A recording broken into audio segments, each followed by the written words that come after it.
Hi, fellow AFCPE community. I am Jackie Kamiskowski, and I am thrilled to be bringing you a presentation today called What Every Financial Professional Should Know About FIRE. So let's get into it. So let me just introduce myself to kick things off here. I'm Jackie Kamiński, and I currently hold the AFC Accredited Financial Counselor designation, the CFP, and also I have a master's in personal financial planning from Kansas State University. I am also author of a book called Fire for Dummies. The publisher for that is Wiley. And I am co-host of a podcast that's been around for about 2 years called Catching Up to Fi. So I know a lot about financial independence and retiring early. And I thought, I want to kind of just pull back the curtain a little bit and share with all of my fellow AFCPE community about what FIRE is, why would you care as a professional, how to kind of identify it when you're working with clients, and some different approaches. So I hope that this is helpful to you. And if you have questions, you will have a spot to ask questions, and I'll be sure to get back with you on those. So, first of all, let's start with FIRE in a nutshell. So, FIRE, which stands for Financial Independence, Retire Early, is essentially a journey of departing from the norm, and it creates that time freedom and really happiness that your clients want. And they get that much sooner than they ever imagined. And they can get there in many, many years and even decades before the traditional retirement age and sooner than they ever thought.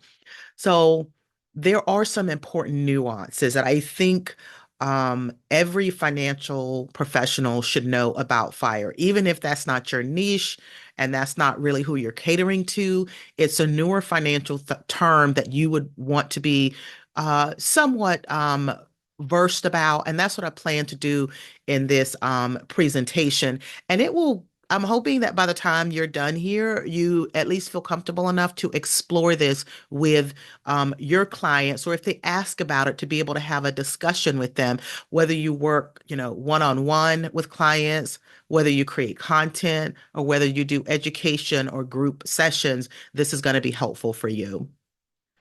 So let's kind of take this in two parts, first of all. So the financial independence part is basically having enough money to live on without spending or without depending on a paycheck. So the FIRE number is really it's a component of the 4% rule, but this is how much you need to create enough of a nest egg to be able to pull off 4%. We all know about that 4% rule. So for your FI number, that would be 25 times your expenses, not your income, but your expenses. And there's a big difference there. So, for instance, if my expenses were $40,000, multiply that times 25, and that's $1 million. That would be my nest egg. So, on the back end, I can pull off 4%.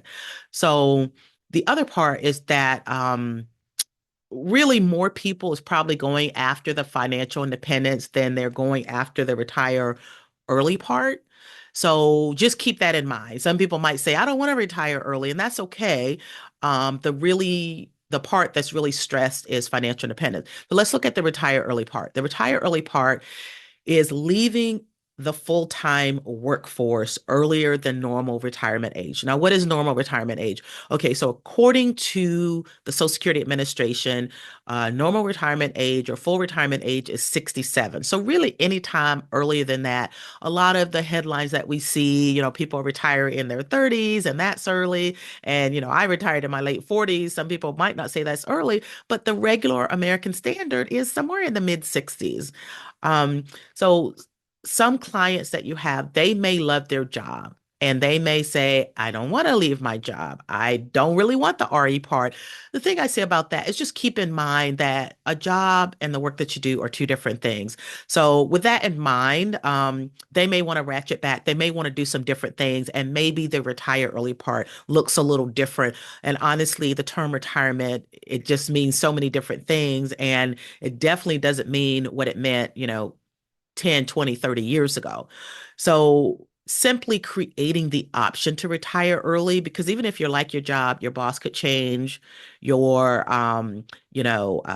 job requirements may change, the company may relocate, they may get there's so many things that you don't have control over when it comes to a job that that decision could be made for you. So keeping in mind that really the retire early part is more about creating the option to retire early, getting that nest egg built up to where if you wanted to walk away, you can. So I talked a little bit about my financial credentials and who I am as a professional, but I wanted to also share my FIRE profile. And I would say, I'm probably a little bit older than the average FIRE person, but there really is no, age that you can consider retire early. If it's under that 67, I consider that early. Now, I started seriously focusing on my finances at the age of 38, which I think is way behind. I wish I would have known so much more and sooner. And that's why we as professionals are here to try to help people learn some of this stuff a little bit earlier than we might have, or earlier than, a lot of people that are, came before us. So I reached financial independence at the age of 47. I was pretty proud of that. Psychologically, I wasn't ready to retire. So I waited a couple years before I actually decoupled or left my regular day job. And I did that in December 2019, which means that I did it right before COVID. So crazy time. Now, I was at my employer for 21 years, and there really wasn't much of an incentive to, try to get in the 30 years or 40 years. There was no pension, there was no retiree health insurance, and we'll talk a little bit about that later. But I was with them for quite a long time. I was making less than six figures, so sometimes that there's that misnomer about financial independence and financial independence people is that they have to be higher income earners. I was not a higher income earner. I averaged about $80,000 a year. And still was able to do it there. And you certainly probably will encounter clients or groups or people that you're working with that simply they're not making a lot of money and they're trying to get there. Sometimes they can get very discouraged. So it is possible on making less than six figures. I grew up in poverty, so you can be that encourager that is helping clients to say, "Hey, just because you started off in, challenging circumstances, doesn't mean that you can't move the needle." And I am divorced, so that a lot of times is something that causes people to get a late start or causes their finances to become, in a bad place. They can end up in shambles after a divorce. So sometimes that is the spark that gets them to come see you. And then finally, I am a single mom and I have one adult daughter. And that cute picture right there, that is my daughter when she was like about a year old. And now she is 29, if you can believe that. So here I am, a real person, an average profile, not really doing anything extraordinary, but reaching this goal of financial independence and retire early. So I wanted to talk a little bit about the fact that this FIRE, Financial Independence Retire Early, it is a hot new acronym. And it is something that people love to hear about. It gets them excited, and it's a lot more interesting than just wealth building. And a big part of this is wealth building. So I always like to tell people that even though FIRE is a hot new acronym, the concept behind it is not. And we're going to peel that back because a lot of what you're doing already as a professional probably falls under some of the FIRE principles because a lot of it is just regular financial wellness. But again, the name means a lot. People, journalists love to write about it. Publication loves to publish stories and article. And even when I wrote the book, the original name was going to be Wealth Building for Dummies. And they ended up changing it, which I was happy to do it, change the name to FIRE for Dummies because I'm sure they did their research and saw that the term FIRE got a lot more people interested than just wealth building. So let's talk about this wealth building. I'm sure all of you have heard some version of this. Live on less than you earn and invest the difference. And a lot of what FIRE is wealth building. And here's how I sort of, if I had to draw it on the back of a napkin, here's how I would explain this wealth building process. And you would probably say something similar. So you would increase three things. You would increase your income, your savings, and your investing. And then you would decrease these three things, your debt, your taxes, and your expenses. The big difference with FIRE is that it just speeds up the process a bit. But think about wealth building, and it's essentially what you're doing when you are going down the FIRE path. So you already have the construct and probably the knowledge and the training for these wealth building strategies or these wealth building philosophies. And that's basically what FIRE is. So the FIRE movement is a little bit different. It's much bigger in terms of the philosophies and the goal and the mindset behind it. So it's essentially about buying your time back so that you can do what you love much sooner than you ever imagined. That is huge.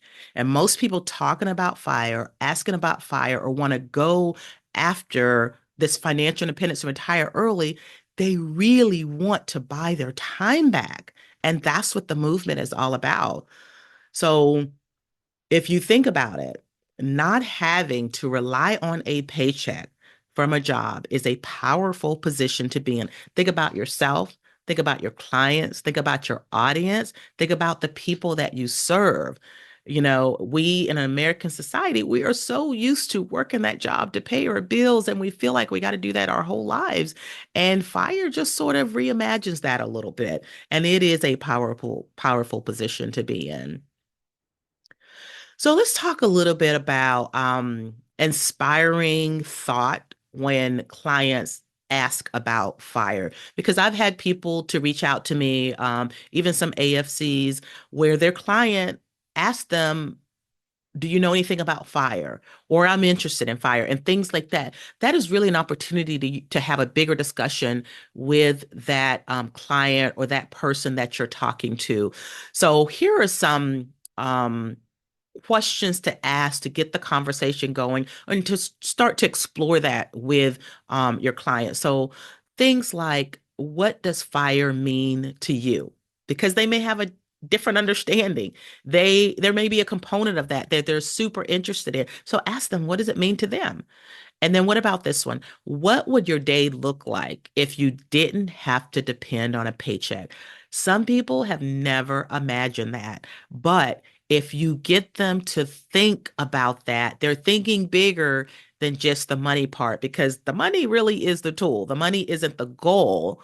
But if you start to have these types of discussions with your clients, it really helps them reimagine what things would look like if money were no object, which is sort of the next thing. So, what are some of your biggest dreams if money was not a factor? That is a big question that a lot of people never ask themselves.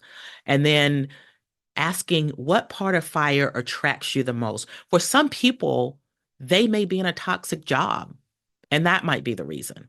For some people, it may be that they want to travel, or they want to spend more time with their kids, or they feel like they're just working for the paycheck and they're in this vicious cycle. So it's just interesting to hear how they think about, FIRE and the things that actually attracted them to FIRE. For me, I like the simplicity of understanding exactly what it took to actually depart from my job and to do that thing that I love. For me, it was financial literacy and education. And I honestly never imagined that I would be able to do this on my own terms. And FIRE has enabled me to do that. Now, let's talk about what sparked the FIRE movement, because this is kind of interesting. It when I think about this, it's like there was a big shift from like regular pensions and employer like defined benefit plans where you could work somewhere for 30 or 40 years, and then when you were done, you got a monthly paycheck every single month until you died. That was the process. Now, I would say 20, maybe even 30 years ago, we started to shift from that, and now pensions are almost gone. So there's not that incentive anymore. So now employees are responsible for managing their own retirement and their own investment. Now it's in our hands, it's in your hands, it's in your client's hands. So no longer is this pension world out there with very few exceptions. So some people simply hate their job or they just don't feel fulfilled in the work that they're doing.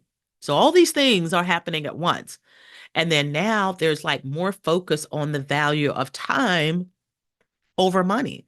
And I kind of feel like that the pandemic may have helped that along when people were all of a sudden working from home.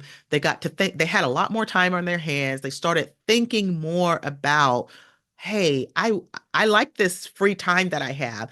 Um, just kind of how things shifted seemed to all happen together. And I feel like it started coming to a head in 2020. Um, and I believe like that was the moment where it really helped to spread the word about the FIRE movement. I thought it was kind of leveling out before then, and 2020 hit, and there was a lot more talk about it, a lot more podcasts coming out about it, a lot more big media platforms writing about it, and so forth. So this is kind of what feels like really spark that fire movement and really got it going. And there's probably a few other things out there as well, but these are sort of the big ones.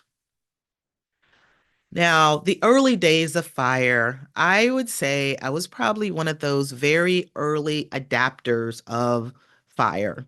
Okay. I feel like it started getting a lot more popular around 2012. I remember that because my daughter, she graduated from high school in 2013. So it was a little bit before them, but it has grown like crazy. I remember I'm an auditory learner, so I would go into my podcast player and I would look for, I was into financial literacy, financial education, and I would look for these personal finance podcasts. There was hardly any. But then I started seeing more and more where they were niching down. But like maybe there was personal finance that was focused on real estate, a personal finance that was focusing on, debt and paying off debt. And then it started niching down to financial independence, then retire early. And I'm like, that's it. So it was just amazing how much more content was being created right at the turn of the whole fire movement. Um, Also, what helped it along was features in like the major media publication. Every single major publication was writing about fire. So CNBC, Forbes, the New York Times, Market Watch. I mean, every big platform was fanning the flames of this. And, that's kind of what the media does. Whatever people are interested in, they want to try to give them more and more and more. Let's not forget about also the rise of social media. So that was another place where people were kind of spreading this whole fire message, and we were getting, all of this at once.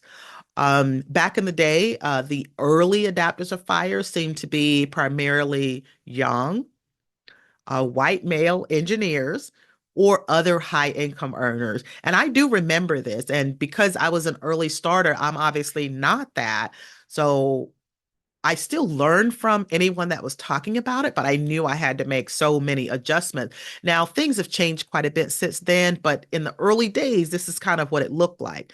And then fire people were often labeled as extremely frugal or extreme minimalist. And I get it. And there's probably plenty of people in the fire movement that are a little extreme, but like a lot of times the media will show the most extreme cases because that's typically is what's gonna get them more readers. So we were seeing a lot of that, a lot of people was turned off by fire because they're like, I don't want to live an extreme lifestyle, YOLO, you only live once, things like that.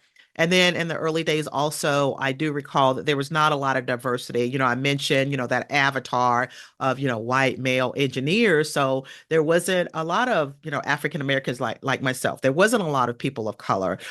There wasn't a lot of people with kids. It seemed to be, a lot of single people. So it wasn't that diverse, but that has definitely changed. I definitely see the progress that has been made as this sort of fire is spreading. So I wanted to really highlight on this part about the fact that now there's a lot of niches in the fire movement that makes it a lot more inclusive.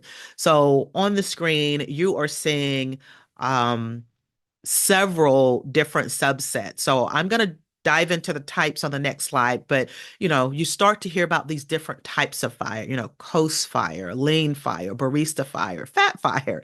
So I will explain those a little bit more, but even beyond those sort of labels, there's all kinds of other subsets of, communities and things like that. So it might be a slither of that's based on your family makeup. Maybe a group with married people, a group with single that are singles, a group that has kids. So now you've got, any type of family makeup is welcomed, and they may carve out their own little niche.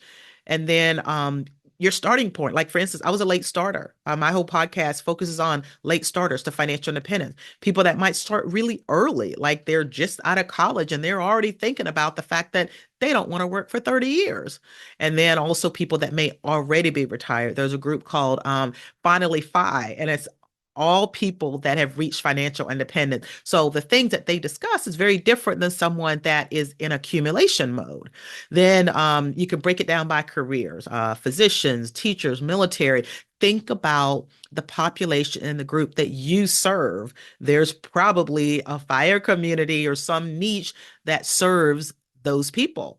And then lifestyle, there's a lot of people that are nomadic, they're moving all around, whether, around the US, while they're living like the van life, or they could possibly be overseas doing the same thing.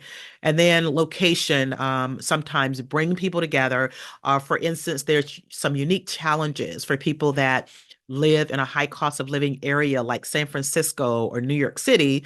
And then it could also be based on the country that you're in. Like, most of us are in the US, but it could be people that are in Australia or they're living in Mexico and things like that. So country and region could also be, another subset of people. So I put this on here just so that you can see how inclusive and how extensive these communities and these niches are, where it may cross over to some of the clients that you serve. And this is why I believe that um, most financial professionals will get asked about some of these things, or at least some of the principles of FIRE, and we'll go through that list. But just wanted to put that here. Now, let's take a look at these different types of fire. Now, these didn't even exist, I would say, 5 or so years ago when I was learning about fire. It was just one thing, fire, financial independence, retire early. But now all of these different types of fire exist that really make it a lot more inclusive and gives you some different approaches to fire. So first of all, we've got coast fire. So coast fire basically says that whatever you have accumulated as your nest egg, you've gotten to a point where you don't need to make additional contributions, and the growth that you will get on that, portfolio or those investments that you've saved, that is enough to support your future retirement. So for instance, if you have $500,000 in your account, let's say your retirement account, your 401k, and you have calculated that you want to retire in 20 years, and by the time you hit the 20 years, the growth of that $500,000 is going to get you where you need to be. So you don't have to make an additional contribution if you don't want. Here's the benefit to that. Maybe you want to take a lower paying job that's not as demanding. Maybe you want to do something a little different, but you've got that starting nest egg that you need. So that is coast fire. You can start coasting a little bit. Now, lean fire. So lean fire is approaching fire on a lower income or like a smaller budget. So this may be, lower income earners, where they just don't need, as much as maybe the average household would need. So this lower term is relative, but typically it would fall under the average household income in your locale. I think the average household income in 2024 somewhere around 60 or $70,000. And again, I put the locale because that dollar amount is going to mean something different in San Francisco than it would mean in, say, Iowa. So the next one is Fat-Fire, right? So Fat-Fire basically targets a much higher number to live on in retirement. Now, these would typically be very high income earners like doctors or lawyers or maybe, engineers that have gotten, their income up. Some people that are like leaders at companies where they got a really big paycheck. So they have bigger budgets, higher levels of living, which would um, typically translate to, higher spending, uh, and should include higher saving and higher investing. So, someone that's going for Fat-Fire, they may have $5 million and not feel like that's enough. So you've got that breakout. And then the last one here is Barista Fire. So as the name indicates, so this would mean that having enough of a nest egg to trade in your high demand full-time job for for a less demanding, uh, even a part-time job like a barista.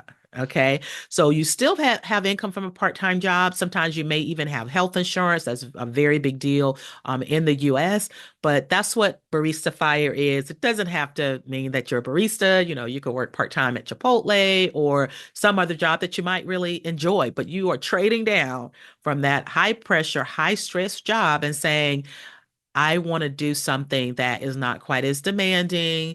I want to get back some of my time, but you're still working and you still could be in accumulation mode. So those are the main types of fire. Now let's look at what are the common principle of fire? We've talked a lot about fire already, but I want to give you a nice clean list of some of the most common principles. And as you look at this list, remember that they're not much different than what we were taught if you have your AFC or your CFP. Um, but these are the most common tenets of fire that you're probably familiar with in just general personal finance. So index fund investing. They believe in that simplistic way to invest versus, handpicking individual stocks or going after some of the risky stuff. Um, they believe in, and I showed you the graphic earlier, but minimizing expenses, especially the big three, and those are housing, transportation, and food.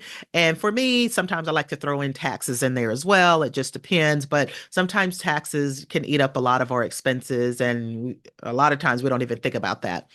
But that leads me into the next one, which is optimize your taxes. Examples for this would be, maxing out your tax advantage accounts like um, your Roth IRA or traditional IRA, or your 401k or 403b at work, or your thrift savings plan. So taking advantage of those things. And then there's some more advanced things like tax loss harvesting and doing, Roth conversions. So those are, a little more advanced, and some fire people like to get into the advanced things, but they're always looking for ways to save on their taxes. Another example would be health savings accounts. You save on taxes there. That's the triple tax savings plus a bonus if you get the contributions to your HSA taken out of payroll. So the tax piece can add up to a lot, but for some people that's almost invisible. So when you start to peel back the expenses, looking at taxes is a big deal. So having multiple streams of income, we hear a lot about this, but that is something that's important. So multiple streams of income, a lot of people do real estate. Or some people might have a side hustle like driving for Uber or doing DoorDash or something like that. But having more than one way that they've got money coming in, sort of diversifying your income. And then they are definitely on the part about increasing your savings rate. On the extreme side, you hear people saving 60 and 70% of their income. I would say that is not typical, but something like 30 or 40%, is something that could get you to the point where you can retire early. But that is still more than what you hear about the normal or the average rule of thumb for your savings and investing. Typically, it's like 10% or 20%, kind of going down the FIRE path. And part of speeding the process up is having a much higher savings rate.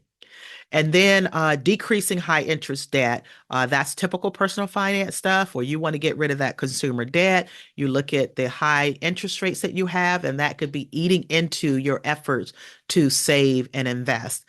And then lastly, the FIRE principles follows the 4% rule. And the 4% rule simply says you create enough of a nest egg where you can take off 4% every year adjusted for inflation, and that should last you for the rest of your life. Now, the research that was done on this, done by Bill Bangan, was based on a 30-year retirement. So there's been arguments about should it be 3.5%? Should it be 5%? But I like the rule of thumb. So that's a better way to refer to it, the 4% rule of thumb, where that's your starting point. And it doesn't include things like if you're getting a pension, it doesn't include Social Security, it doesn't include taxes. But most people that you're working with, they need some type of starting point. So using that 4% rule is very helpful and is followed in the FIRE community. Now, the inverse of the 4% rule is the accumulation mode. How do you know how much you need to accumulate? And that number basically is 100 divided by 4 is 25. So 25 times your annual expenses is what will get you to the nest egg so that on the back end, you can withdraw roughly 4%. So these are the main principles of FIRE. Look at them because they are very similar to general financial wellness and a lot of the financial principles that you follow in your practice or in your education or in your content creation. So let's look at some misnomers. Now, I've been part of the FIRE community for a long time and I have heard it all. So these are some of the things that I've heard. And honestly, some of these are not far from the truth. But again, when you try to lump a whole group in the same thing and label them, that's really not a good way to assess people. But we do get put in a group and we get labeled. So here are the things that I've heard. You've probably heard plenty of stuff as well. So I've heard that we're all cheap. It's for lazy people that hate their job. The lifestyle is too restrictive. The movement is only for high income earners. Then we all live a bare bones lifestyle with no fun. And then you can't do it with kids. So these are some of the things that's been out there. And I would say all of these have um, some level of truth to them. So keep that in mind. But these types of broad, terms or broad, assertions, they don't apply to everyone that's on this FIRE path. So just keep that in mind. It's almost like any other group that you try to label. It's like some people might be like that, but you got to just get to know the individual. So I just wanted to throw these out there just to kind of give you a balanced thing of how some people might see FIRE. If they only read one headline, then they may think these things. If they've only looked at one article and they have limited exposure, or maybe they've only met only one or two people and those people were this way, it may be something that they believe that FIRE is all about. So next is common questions after reaching FIRE that you as financial professionals may be able to help with. So a question about, and these are the questions that I definitely heard all the time. I still hear, no matter how much is out there, these same questions still get asked. So what do I do about health insurance? Many of you may know there's plenty of options for health insurance that is not coupled to a job, but in the US, typically health insurance is connected to your job. So when you think about decoupling, you're like, oh my God, what am I going to do with health insurance if I'm not 65, where I can be on Medicare? So we know some of the answers to that. And frankly, the FIRE community is not the only group that have had to answer this question. Think about entrepreneurs and self-employed people. So some of the options are the ACA, the Affordable Care Act, that is something that is commonly used. Or it could be where you just go to insurance broker and they start to shop around different health insurance plans. Some people go back to school. Maybe the school has health insurance. Maybe you're in a professional organization that provides some type of a group health insurance. So those are just a few answers, but you guys have probably, many of you have dealt with this and can help guide your clients when they ask this question. So the second one here is, where do I get the money to live on now that I don't have a paycheck? This is almost a psychological question because the money comes out of your accounts and you do have to look at maybe things other than a retirement account, but there are some rules around retirement accounts where you can get the money out. But some people, frankly, will have passive income from, let's say, a rental home that they have or an Airbnb. Um, Also, they do have to designate an account where they have to basically create their own paycheck. They have to decide what frequency do they want money coming out of their account and going to pay their bills. I kind of struggled with that. That was uncomfortable because my entire life I worked for a company or many companies where my paycheck came to me on a regular basis every other week. And a lot of people are accustomed to that. So when I had to create it on my own, I had to think about, do I want it annually? Do I want it quarterly? Do I want it weekly? And then which accounts do I want to pull it from? What's the timing on that? So that's an interesting question, but certainly something you can help your clients work through with your clients. So this is a big one here. How do I get money out of my retirement account before 59 and a half without penalty? We all know there's lots of ways to do that.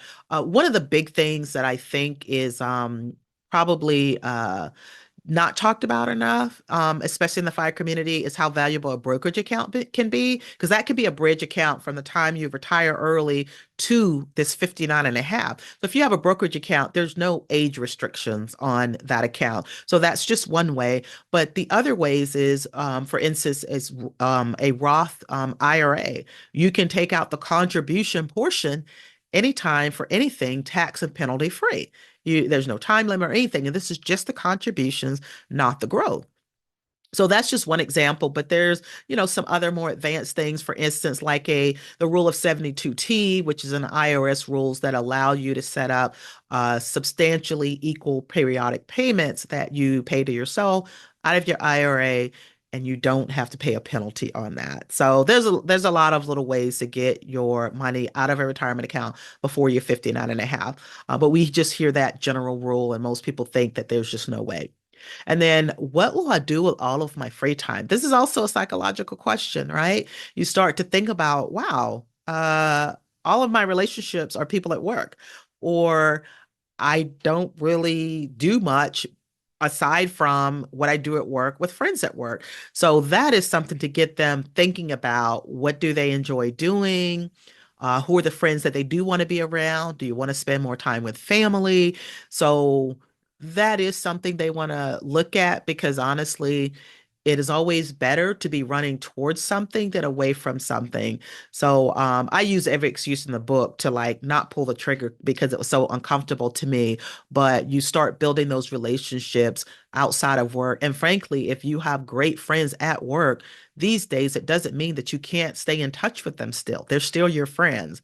So these are the most common questions. If you look at any video or YouTube or anything with comments, these are the main four questions that's going to come up when someone is talking about FIRE or retiring early. So let's look at a few of the big names in the FIRE movement. Now, again, I would say all of these are probably great for general personal finance, but they specifically are in that FIRE niche. So the very first one, and arguably Most people will tell you that the FIRE movement was born way back in the day with Vicky Robin and Joe Dominguez. Joe Dominguez is no longer here, but Vicky Robin has continued the work that they did, and they wrote this book, this eye-opening, fantastic book called Your Money or Your Life. And it talks all about buying back your time, decoupling from a job much sooner than the normal retirement age. Vicky was on the Oprah Winfrey Show twice. She's been, referenced and quoted and on so many different podcasts and things like that. So depending on how you like to learn, uh, you can, even though this is a book, she's been on, if you're a visual learner, she's probably been on a bunch of YouTubes.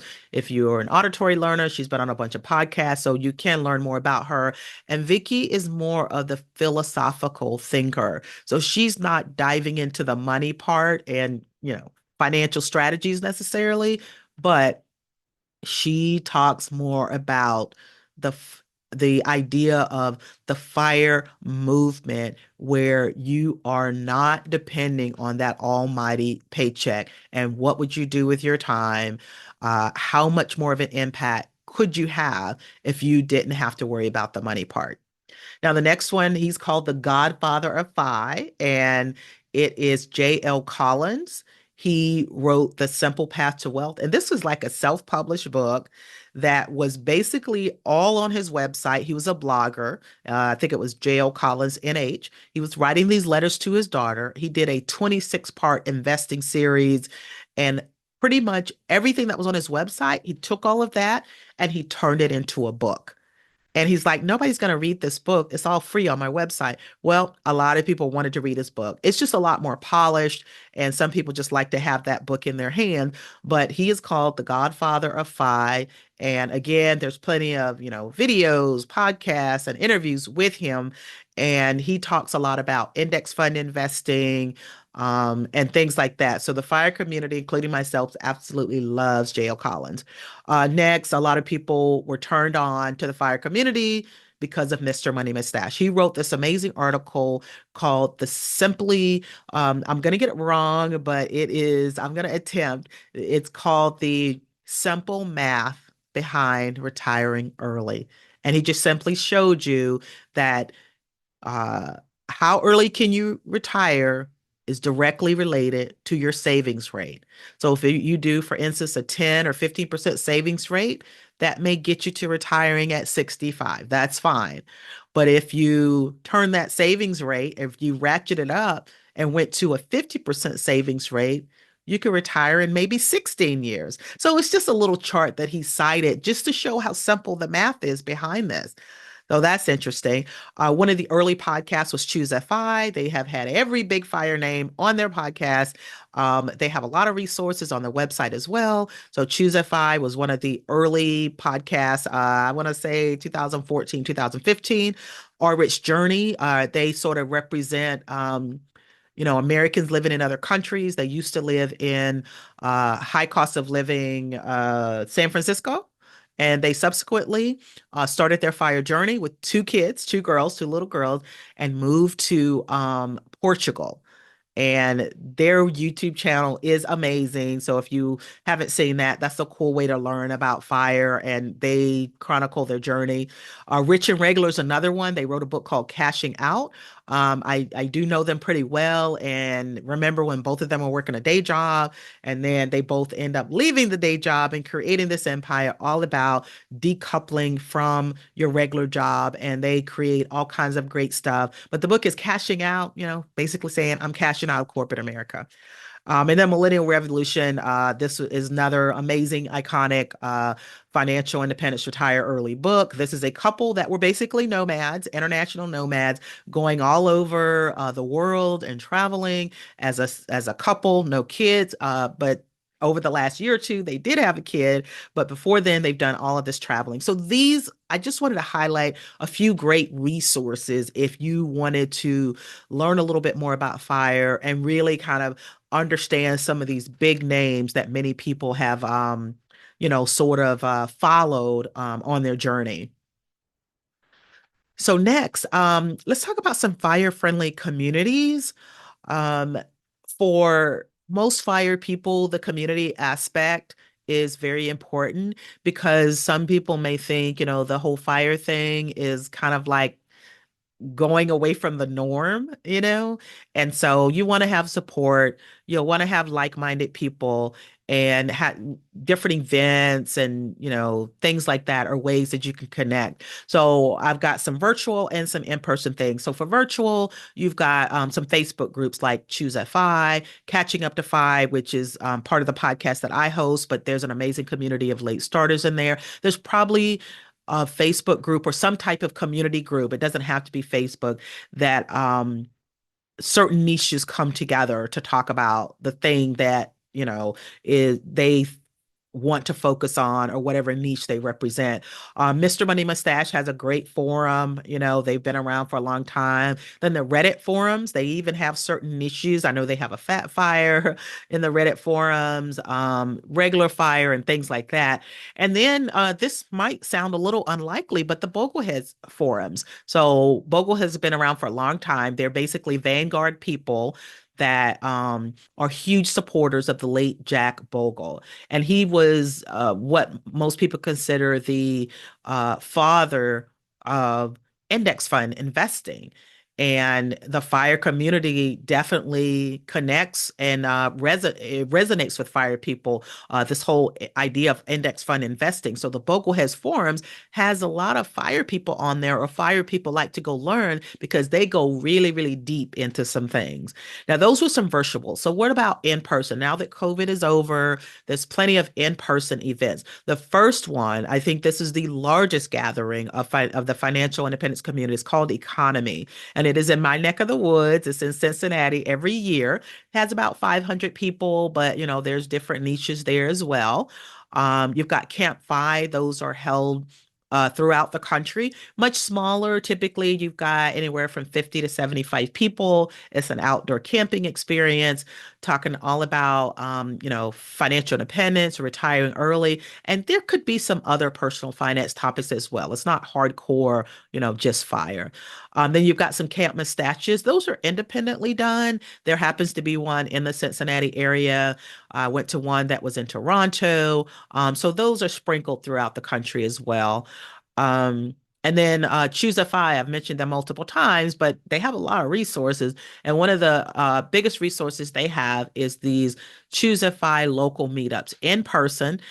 There is one where I live in Dayton, Ohio. There's one in Columbus. There's one in Cincinnati. So most states uh, have multiple Choose FI local meetup groups within each city. So those are pretty cool. And then the Boglehead Conference, again, seems a little unlikely, but I have gone for the last 2 years, and I talked to Christine Benz, who is in charge of the Bogleheads Conference. And what she's trying to do is have different, she wants for people to bring their kids and their grandkids and create a multi-generational experience. And it's working. One of the agenda items that she had this year was a panel on financial independence, retire early. So I'm like, in all my years, I would not think that at a Bogleheads conference, they would be talking about financial independence, retire early. But I was on that panel along with, Paula Pant, who's a big name, a big voice in the community, and it was like three other people. So they are starting to embrace fire. And frankly, I'm part of both of the communities, Bogleheads and Financial Independence Retire Early. And I see so many synergies. And so I see a lot of the Bogleheads, they generally are a little bit older. So I feel like they are basically fire people just 20 or 30 years in the future. So if fire people want to see what they might look like 20, 30 years from now, go find a Boglehead. So yeah, I just wanted to kind of give you an idea of these events. So some of your clients or people you're talking to may even mention some of these events. So let's also talk about some hot topics in the fire community. Lots of discussion, both in person and virtual. But here are the things that fire people talk about a lot. Okay. So we've got investing in VTSAX index fund. Now, normally we are not trying to recommend, any investments, and I don't really like throwing around tickers, but there's even t-shirts that have been created to say VTSAX and chill. So they've gotten very specific, and that's a Vanguard fund. It's not the only fund. It's not the only fund provider, but that just seems to be the one that stuck, right? Also, they talk a lot about investing inside of your HSA. Typically, FIRE people, they have realized that HSAs are triple tax savings, plus you get a bonus if you have your contributions coming from payroll. But they've also discovered that you can invest inside this HSA and it could start looking a whole lot like another retirement account that you can use in your older age. I do a lot of education around HSAs, and I did it for the AFCPE continuing education as well. And I think it was like only 9% of people that have money in their health savings account actually invest the funds. And it's totally okay if, people want to use it as they go. There's nothing wrong with that. But it is truly powerful if you are investing in something inside of that account and it's growing, growing, growing, and you use it in your later years. So there's a lot of other hacks around that too, but that gets talked about a lot. Then people seem to love these travel rewards credit cards. There are lots to talk about. It seems like FIRE people love to travel. So because they are very efficient, we are very efficient with how we spend our money. This is something that it seems to come up a lot because you want to do it as smart as you possibly can. So the travel rewards credit cards are indeed a big deal. Then being a do-it-yourselfer, they love to try to do things on their own, including like investing. Some of them will use professionals, but for most part, they're going to go for trying to do it themselves. They love to use spreadsheets. I love to use spreadsheets. Even before these great apps came around, you can do spreadsheets can be very powerful. So we love to track things and keep up with them. And typically you do that in a spreadsheet. They talk a lot about Roth conversions because Roths are so powerful when you get the money in there. You never have to pay taxes on it again. So if you've got money in a traditional retirement account, if you can convert those to Roth, you're still going to have to take a tax hit, but it can be pretty valuable to you in your later years. Then real estate investing, there seems to be a niche and a breakout all about real estate. One of the big real estate ones, sort of FIRE/real estate podcast is Bigger Pockets. So if your clients or you are interested in that, that's a good resource. But I see a lot of people doing the real estate investing. And then we've got they're definitely, just to be balanced, they are definitely skeptical about Social Security. Most people, including myself, do not include Social Security in their FIRE planning. Now, I was overly pessimistic. And since I retired in 2019, I have learned a lot about Social Security. It will be there in some form or fashion. The actuarials say that if nothing changes, you can expect to get about 80% of your stated benefit. So even if you wanted to be conservative, you could do that, but it will not completely go away because a portion of your Social Security comes from people that are currently working. So that's why it won't completely go away. And then the last part we kind of talked about a little bit before is community and connections. So looking at those virtual communities and those in-person communities and connections, that seems to be a really big part of the FIRE community. And certainly it was big for me. So, how about some buzzwords? We all love buzzwords, okay? So, for buzzwords, when a lot of people might not identify with FIRE per se, but they might be interested in sort of that path if they start mentioning terms like this. So, like passive income, financial freedom, taking a career break, or I want to take back control of my time.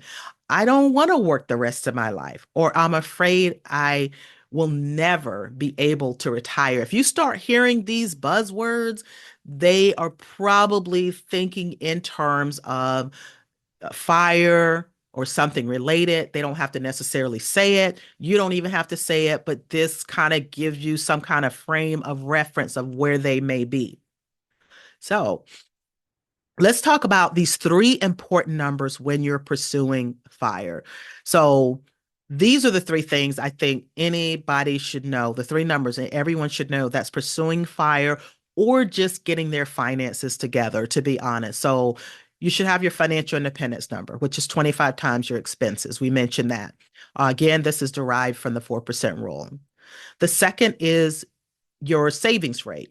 Savings rate is just a percentage of income saved or invested. Okay. The FIRE community is probably more in the 30 to 50% range versus the typical that we hear most financial professionals talking about, 10 or 20%. And then your net worth, that's simply assets minus your liabilities. Now, all of these numbers you have to kind of start organizing to be able to arrive at these numbers. So these are the three numbers I think, that are the important ones for anyone that is pursuing FIRE. If they start to discuss that with you, these are the numbers you'd want to start looking at with them. Now, as an example, I'm going to show you my numbers. And I'm the crazy person that's trying to make money not such a taboo topic, right? So I openly share my numbers when it comes to these FIRE numbers that I feel like are most important. So looking at my salary and expenses, I always show that, this is what I was making. I had some extra other income. Had a little bit of debt, still had my mortgage. It was a low interest rate. I talk about the psychological side of that because some people absolutely hate debt and they should probably pay it off no matter what the interest rate is if it keeps them from sleeping at night. But for me, I was okay with it. My annual expenses, I had to know that. That was roughly $45,000 a year. And then my FI number, 25 times my expenses. So if you do the math, it's a little over $1 million, right? Retiring early, I waited 2 years because I had that one more year syndrome. I wasn't ready to retire. So I got to 30 times my expenses to give me a little bit more of a cushion. The thing I highlight is the fact that I went from, even though $80,000 was my income, my expenses was a little over half of that. So that gap is critical in speeding up this process to get to where you can cut out a little sooner and you can start following your dreams and do what it is you love a lot sooner. So here's my savings and investing. And at first I saved 10%. So if we're just getting started with a client or we're depending on who you're talking to, sometimes just getting started makes a difference. So this is where I was at. I wish I would have started sooner. Then when I started focusing, I got up to about a 40% savings rate. And this is where it's at. So I would show all of this. I would show my company match. I would show that I was maxing out my 401k, my Roth, my HSA, and then and I added some additional investments in just a brokerage account. What I point out here is the fact that I first saved 10%. Before I even knew what I was doing, I saved something. And most people are. And sometimes they don't even realize or they feel like they haven't done enough. If you're not starting at zero, that's a plus right there. So I went from a 10% savings rate to a 40% savings rate. And that kind of inched up over time. I probably could have been doing the 40% a lot sooner, but I barely knew what I was doing. And when your clients come to you, it may be the same situation. The last thing is the net worth breakdown. So all that saving and investing, it's not going somewhere else in some black hole. It is going towards your building up your assets and building that wealth. So here's what that looks like. So my 401k was the biggest pot of money. That was over 50%. And here's what the rest look like.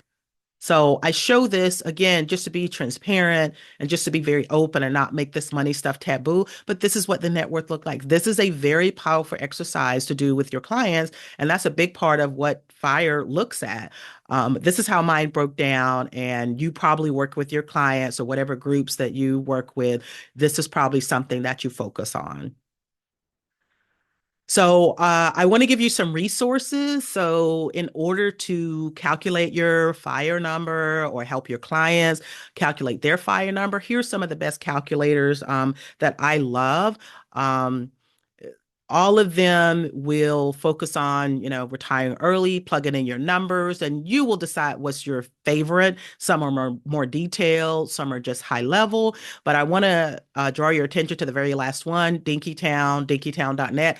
Funny name, but I swear every single calculator I have ever wanted, I have been able to get on dinkytown.net. So that is an amazing resource where everything that I've ever needed has been free.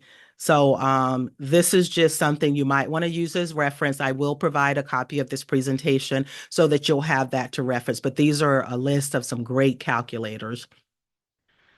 Now, financial independence, retire early. Remember what that stands for, right? These are the things I want you to remember. I want you to remember that not everyone that lives by some or all of the FIRE philosophies identify as being part of the FIRE movement. So that's okay, but you listen to some of those buzzwords, and you, as a financial professional, can sort of put that together to determine, okay, it sounds like they're going down this road, or here are some things that's adjacent to the things that they're talking about. So even though the term may not be used, I want you to know what's behind the term.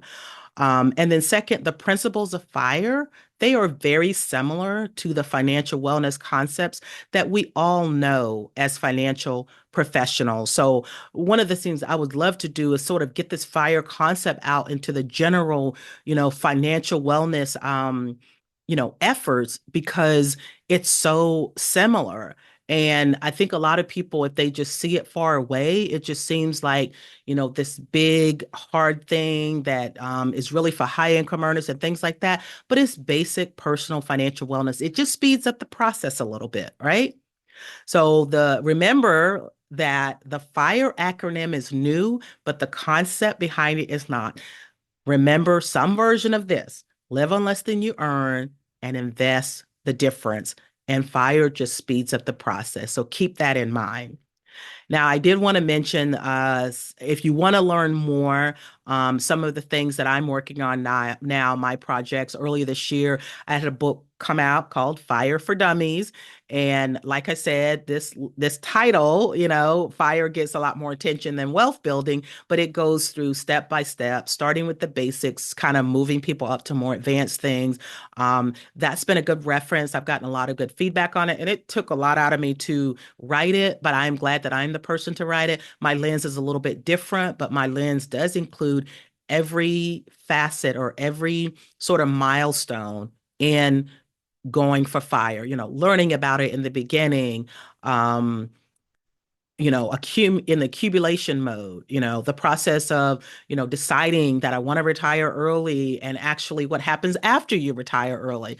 And then secondly is a podcast. I myself was a late starter, and so was my co-host there, Dr. Bill Yount. He's actually an emergency room physician, and he does this on the side because he is so passionate about financial education, and what we're doing with catching up to five, because late starters have a tendency to be very, very hard on themselves. So that's the niche that we specifically focus on. But remember, there's all kinds of niches that I showed you earlier. So those are just a couple things, but depending on how you love to learn, just start there. For instance, if you are a visual learner, then maybe go to YouTube and start your search there. If you are a learner that prefers to listen, go to your podcast player and start searching there. Or if you like to read, go on Amazon or wherever you search for books. Or if you like blogs, search out, blogs or articles. But however you learn the best, start there. There are tons of things on FIRE. And then there's a lot of the communities that I mentioned before. But I am definitely an advocate of learning, being a lifelong learner, and just sucking in as much knowledge as you possibly can, especially as a financial professional, because in general, you want to know about new things that are coming out, new concepts that are in our space, and FIRE is one of them. And that's why I wanted to bring this presentation to you guys today. So I would love to keep in touch. I am on LinkedIn, pretty active on LinkedIn. So if you're on there, please connect with me. And then there is my link tree that just has all the latest things that I've done, all of my social media channels, ways you can, email me and stay in touch. I would love to do that. And I will be in Columbus for the symposium in November. So I'm hoping to meet you in person while we're there. And if you have any questions around fire, or if you ever need to call me to ask about, fire, if you have a client that you want to, chat with me about that is interested in it, please hit me up. I have had several people do that already, and I'm always very, very happy to do it. So stay in touch, and thank you so much for hanging in with this presentation. And I hope to see you in Columbus in November.